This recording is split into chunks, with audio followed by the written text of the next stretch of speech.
Learn English through stories. Intermediate English. New Year's Eve. On New Year's Eve, two people meet again after 10 years apart. What they discover is not what they expected. Listen carefully, read along, and reflect on your own past and future. Don't just study English. Live it through stories. A cold winter night. The year was slowly coming to an end. Jacques walked through the snowy, crowded streets of Paris. The wind was biting and cold, but the city was bright with festive lights. People were laughing and celebrating, yet Jacques felt quite lonely.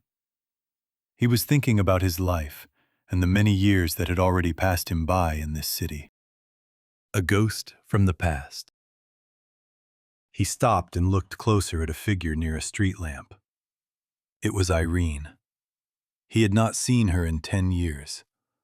Once, they had been very close, but time had pushed them apart.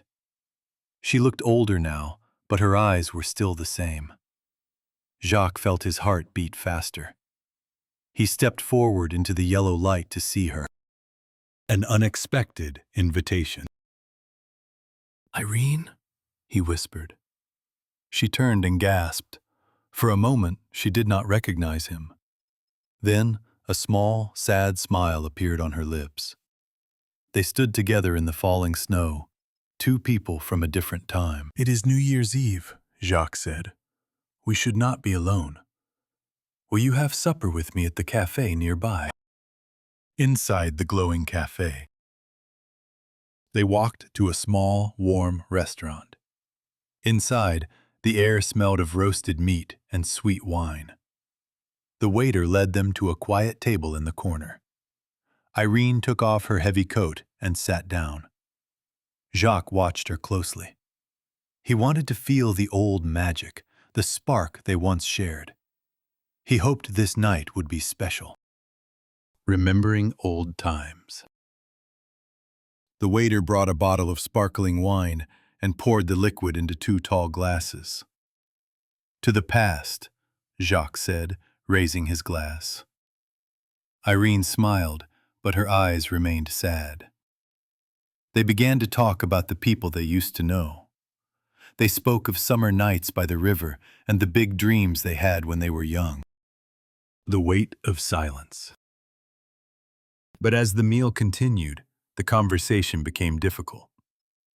Jacques realized they had nothing new to say to each other. The stories they shared were old and tired.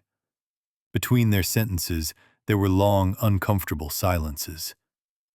He looked at her and saw a stranger. The woman he loved lived only in his memory, not across from him tonight. A changed face. Irene looked at Jacques. She saw the wrinkles around his eyes and the gray in his hair. She realized that she, too, was a stranger to him now. They were like 2 books that had been left out in the rain. The pages were stuck together, and the story was hard to read. They both felt a deep, quiet sadness. Forgotten friends. Jacques tried to tell a joke, but Irene did not laugh. They spoke about an old friend named Pierre, but they could not remember what had happened to him.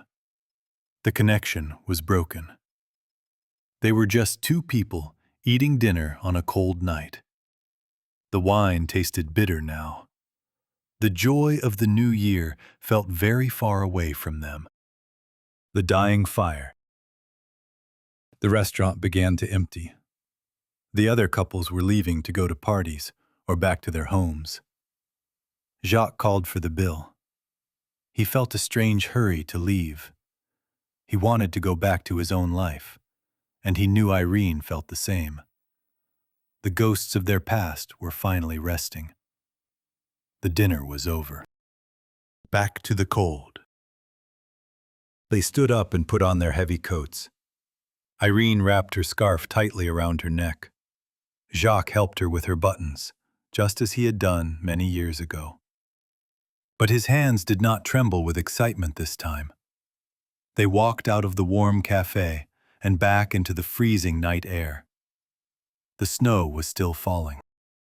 A final goodbye. At the corner of the street, they stopped. "Thank you for the supper, Jacques," Irene said. Her voice was kind but distant. Jacques nodded. "Happy New Year, Irene," he replied. They did not hug or kiss. They simply looked at each other one last time. Irene turned and walked into the shadows of the city, moving away from him. The year passes. Jacques watched her disappear. He felt lighter, but also a little empty inside. He understood now that the past cannot be visited like a house. It is gone forever. He began to walk home. As the clocks struck midnight, bells began to ring across Paris. A new year had started, and Jacques walked forward into the dark, alone. What about you? Have you ever met someone from your past and realized that time had changed you both? How did that meeting make you feel? As a new year begins, what is one memory you are ready to let go of so you can move forward? If you feel comfortable, you're welcome to share your thoughts in the comments. Thanks for watching. Don't forget to like, comment, subscribe, and share for more fun English lessons.